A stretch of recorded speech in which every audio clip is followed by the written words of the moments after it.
Nepal cricket के जितने भी फैंस हैं उनके लिए एक बहुत बड़ी खुशखबर हम लेकर आए हैं। दरअसल नेपाल का T20 वर्ल्ड कप 2026 खेलने का सपना अब साकार होता हुआ, सच होता हुआ नजर आ रहा है। वर्ल्ड कप 2026 के क्वालिफायर्स चल रहे हैं, ये हमने आपको पहले भी बताया था। इस क्वालिफायर का मुकाबला नेपाल वर्सेस जापान के बीच में खेला गया, जिसको नेपाल ने 5 विकेट से जीत लिया है।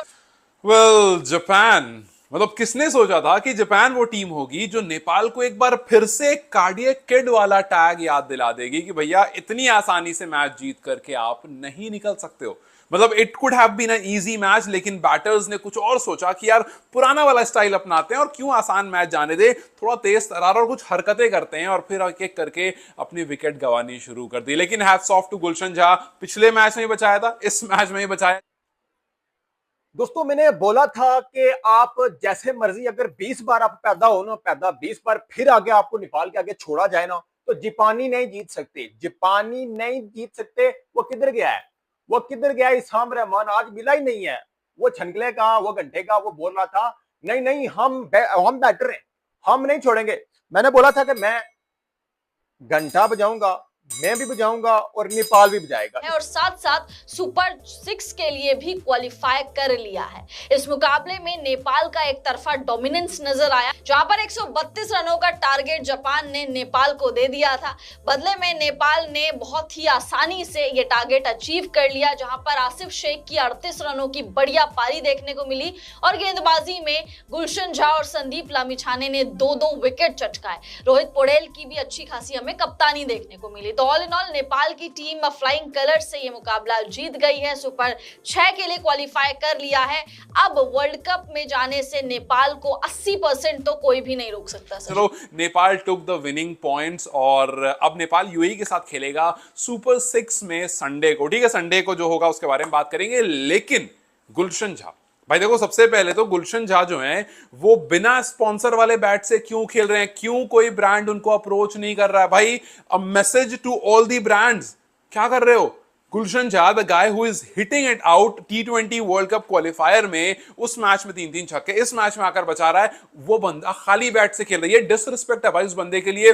Do not let him play with an empty willow. उसको बैट स्पॉन्सर लाकर दो, ही डिजर्व इट। जिस तरह का वो प्लेयर बनता जा रहा है, जिस तरह से आज उसने बॉलिंग भी करी, बैटिंग भी करी। बॉलिंग नहीं कर रहा था पिछले कुछ टाइम से, ही वाज नॉट बॉलिंग। और जिसका भी वो फैसला था, अगर आप लोगों ने नोटिस किया होगा, तो 10 ओवर के बाद वो छोटा सा ब्रेक होता है जिसमें कोचेस आते हैं, प्लेयर्स आते हैं, सब मिलते हैं, बात करते हैं। उसके बाद शायद ये फैसला हुआ कि गुलशन के हाथ में बॉल देते हैं। बिकॉज इसलिए मैंने ये घंटा लाया है। मैंने कहा यार आज मैंने बजाना है तो बजाना ही बजाना है। देखें, नेपाल ने जो क्रिकेट आज खेली है, एब्सोल्युटली ब्रिलियंट, जिसको कहते हैं तबाही वाली क्रिकेट नेपाल ने खेली है। मैं आपको बताता चलूं, ये ना कहना कि आप ये मैच आखिर तक गया है। मैच आखिर तक क्यों गया है? क्योंकि सेकंड में विकेट थोड़ा उस तरह से बिहेव नहीं था कर रहा। सेकंड में पहले बल्लेबाजी आसान थी और पहले में उन जिस तरह की बल्लेबाजी उन्होंने की है, जिस तरह की बल्लेबाजी उन्होंने पहले स्टार्ट लिया, आप देखें कि 98 पर उनकी 2 विकेट गिरी हुई थी। उसके बाद जो है उनका क्लैप्स हुआ है। तो यहां से आप दाद किसकी देते हैं? नेपाल की। नेपाल ने काउंटर अटैक किया, नेपाल के बॉलर्स ने तबाही वाला स्पेल डाला है, तबाही वाला स्पेल डाला है। Japan was looking good. Japan 10 over में 1 विकेट खो करके अच्छे रन रेट से आगे बढ़ रहा था एंड गुलशन के हाथ में बॉल आती है। हालांकि गुलशन को विकेट वहां पर नहीं मिलती है, सोमपाल को विकेट मिलती है, बट उसके बाद गुलशन को विकेट मिलती है एंड वहां पर कहानी जो है वो पूरी तरह से साफ हो गई कि भैया यहां से स्लो हो गई है पारी। लेकिन हमें क्या पता था कि वैसा ही कुछ करके चले जाएंगे नेपाल के बैटर्स भी। एक बड़ा दिमाग में सवाल आता है कि यार हुआ क्या, मतलब व्हाट एग्जैक्टली हैपेंड? इतना अच्छा स्टार्ट मिला, छोटा टोटल आपके सामने, आप इसको आराम से चेज कर सकते हो, वो भी तब जब 6 ओवर्स में 45 फॉर 1 है। आपको ठीक ठाक पावर प्ले मिल गया। कुशल बुटेल ठीक, मतलब बहुत अच्छा तो नहीं कहूंगा, पर ठीक है, ही स्टार्टेड वेल, 21 ऑफ 21। थोड़े एक और दो शॉट्स उन्होंने मारे, बट देन उनका टॉपेज लगा और फिर आउट होकर चले गए। But Asif was exceptionally well, Asif was doing really good. 150 के ऊपर के स्ट्राइक रेट से खेलना, और वो भी बैक टू बैक 4-4 छक्के लगाए उस बंदे ने। बिल्कुल, देखिए ये फॉर्मेट ऐसा है, east Asia Pacific qualifier match खेले जा रहे हैं जहां पर 3 टीमों का ग्रुप है, जैसा कि हमने पहले भी बताया था। और इस 3 टीमों के ग्रुप में 3-3 टीमें हैं और इन 3 तीन टीमों में 6 टीमें ही आगे जाती सुपर 6 के लिए, और इसके लिए नेपाल को आज जापान को हराना था और नेपाल ने जापान को बड़े आसानी से हरा दिया है। 5 विकेट से हराकर सुपर 6 के लिए क्वालिफाई कर गया है। अब क्या होगा कि सुपर 6 में जो 6 टीमें हैं, इनमें से 3 टीमें जाएगी जो T20 वर्ल्ड कप 2026 के लिए क्वालिफाई करेगी। हमने दर्शकों को पहले भी बताया कि 17 टीमें क्वालिफाई कर चुकी है। लास्ट क्वालिफाई करने वाली टीमें जिम्बाब्वे और नामीबिया, और उसके बाद 3 स्पॉट अब भी खाली है, और उसी 3 स्पॉट के लिए सारे टूर्नामेंट जो है बड़े टूर्नामेंट कराए जा रहे हैं। और इस टूर्नामेंट में नेपाल ने जैसी शुरुआत की है, जैसा कि आपको हमने बताया कि पहले उन्होंने क्वालिफायर मैचेस से पहले जो प्रैक्टिस मैच खेले गए उसमें भी अच्छा परफॉर्मेंस रहा, उसके बाद जापान पहले कुवैत को हराया और आज जापान को बड़े आसानी से हरा दिया। सो 21 बॉल में 38 मेरे हिसाब से एक परफेक्ट स्टार्ट आपको जो ओपनर से चाहिए होता है वो आसिफ ने करके दिया। लेकिन उसके बाद there is just one thing that I really want to say कि भैया नेपाल टीम हल्के में नहीं लेना है किसी को भी। भाई जापान आपको नाम से अगर हल्के में लग रहा है, look at them, they were looking very energetic. वो पूरे टेम्परामेंट के साथ वहां पर उतरे थे और एग्जैक्टली वही हुआ। जब सामने वाली टीम टेम्परामेंट से चढ़कर आती है तो जो ऑपोजिशन होती है वो कहीं ना कहीं कोई गलती कर देती है। सोचो कि 63 फॉर 1 था नेपाल का स्कोर और वहां से सीधा 91 फॉर 5। वो टिपिकल जो हम नेपाल की बात करते हैं ना कि यार कोलैप्स हो जाता है, बीच में गलतियां होने लगती है, वो एग्जैक्टली हमें देखने को मिली। और एक चीज जो मुझे समझ में नहीं आ रहा, खास करके संदीप जोरा से ये मेरा सवाल है कि भाई आप थोड़ा टाइम स्पेंड करो। You are a very good batsman, हमने देखा आपको रिसेंटली रन स्कोर करते हुए। आज एक परफेक्ट टाइम था आपको जहां पर लाया गया था, हालांकि आपको काफी ऊपर नीचे किया जा रहा है। तो भाई वाला स्पेल डाला है उन्होंने, और उसके बाद बल्लेबाजी में क्या मैं कहता हूं कि यार नेपालियों ने आज ऐसा किया ना जापानियों के साथ। ये जापानी एक बंदा ऑस्ट्रेलिया का लाते हैं, एक बंदा इंग्लैंड का लाते हैं, एक न्यूजीलैंड का लाते हैं।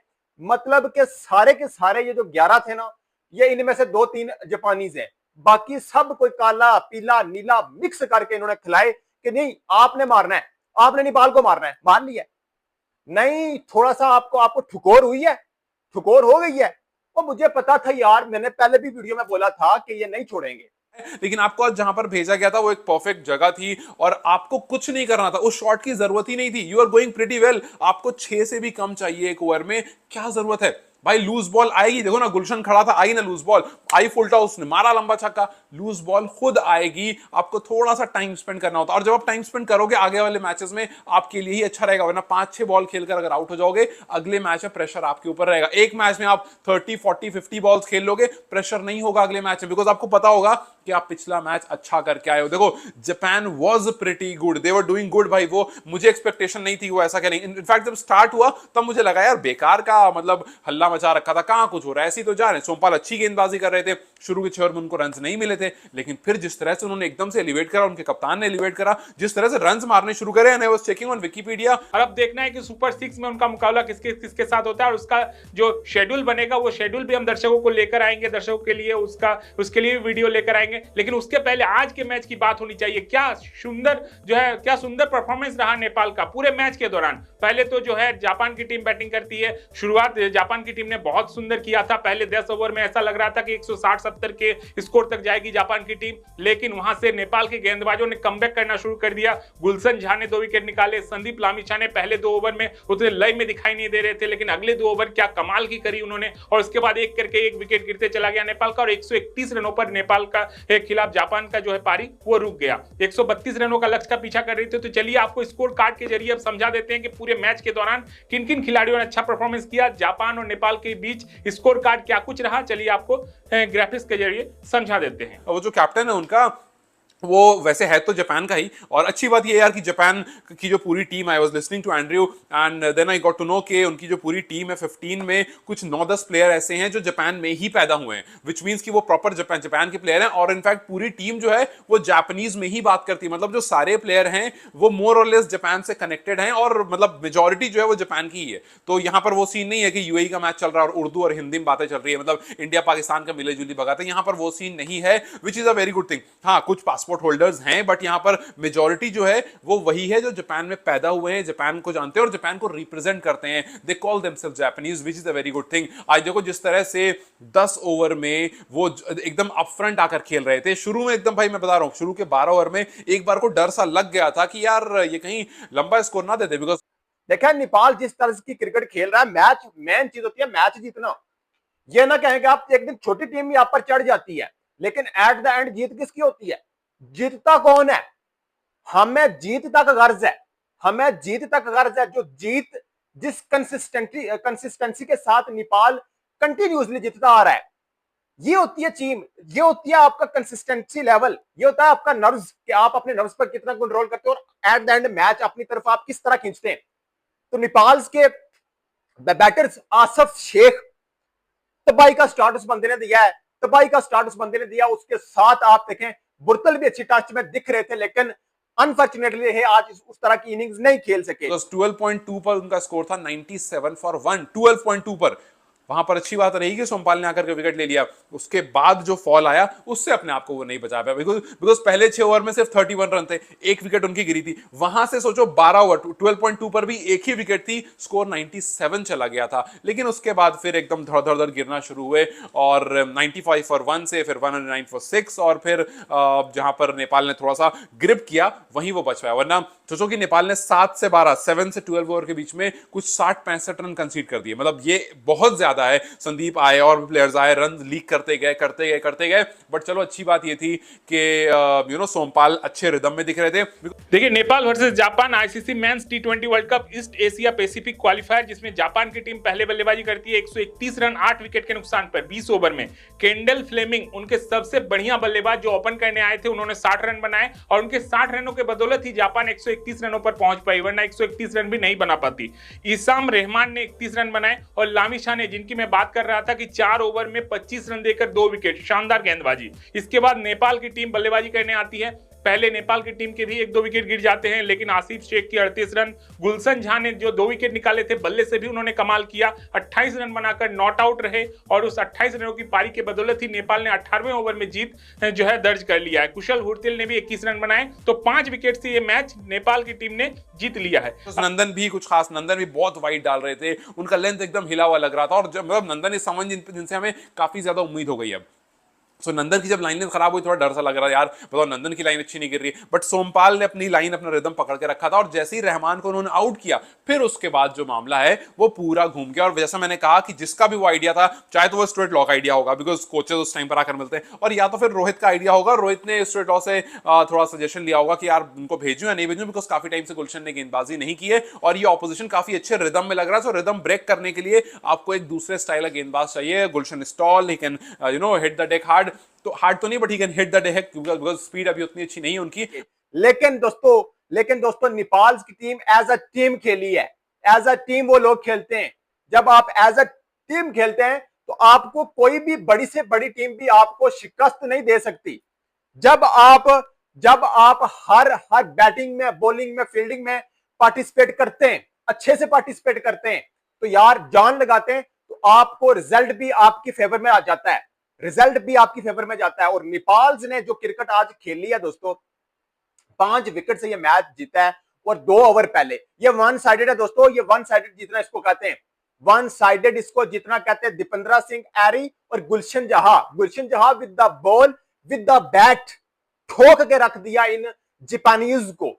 But I think he does pretty well, हालांकि मुझे नहीं पता बिकॉज मैंने स्पीडोमीटर पर नहीं देखा है उनको, so I think he does it pretty well. लेकिन जिस तरह से गुलशन आए, जिस तरह से उन्होंने आज गेंदबाजी की काफी टाइम के बाद, इनफैक्ट मुझे अगर याद है टॉप एंड में भी उन्होंने गेंदबाजी नहीं किया, एक आध ओवर करा होगा तो करा होगा, सो काफी टाइम से बॉलिंग नहीं की थी उन्होंने, बट देन आते हैं वो ब्रिलियंट परफॉर्मेंस और आकर के विकेट्स लेना, ऑपोजिशन पर चार्ज करना और 97 फॉर 1 से 130 पर उनको एकदम खत्म कर देना। 131 पर उनकी इनिंग खत्म हो जाना। 4 ओवर 20 रन 2 विकेट, बहुत क्रूशल स्पेल। इनफैक्ट संदीप का स्पेल भी इंपॉर्टेंट था, शुरू में उन्होंने रन जरूर लीक किए बट फिर बाद में आकर के संदीप ने विकेट ले ली और कहानी जो है वो काफी हद तक बॉलर्स ने बचा ली। उसके बाद बैटर्स ने जो काम किया उस पर थोड़ा सा सवाल जरूर उठेगा, उस पर सोचने की जरूरत जरूर है कि जापान जो है वो लेस एक्सपीरियंस टीम है। अब आपको बताते हैं कि नेपाल के बल्लेबाजों ने कौन बल्लेबाजों ने कितना अच्छा परफॉर्मेंस, क्या कुछ किया, ये आपको बताते हैं। देखिए कुशल हुर्तिल 21 रन बनाए 21 गेंदों पर, आसिफ शेख 38 रन बनाए 21 गेंदों पर, रोहित पोड़ेल कप्तान उन्होंने 18 रन बनाए 19 गेंदों पर, संदीप जोरा नहीं चले 5 रन बनाए,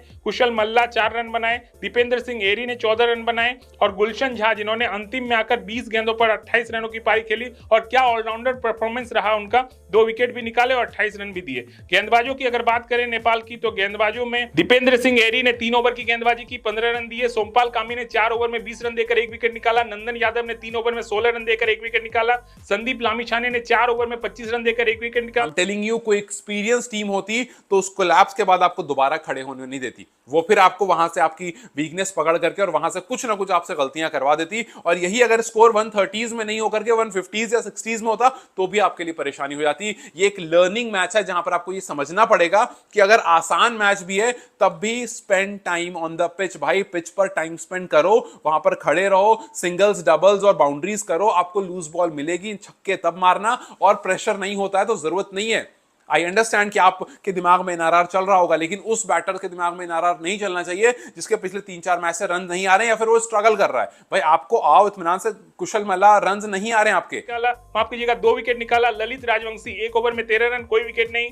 गुलशन झा 4 ओवर में 20 रन, 2 विकेट। और कुशल वुर्तेल 1 ओवर में 16 रन। अब आपको बता देते हैं कि पॉइंट्स टेबल का क्या स्थिति है।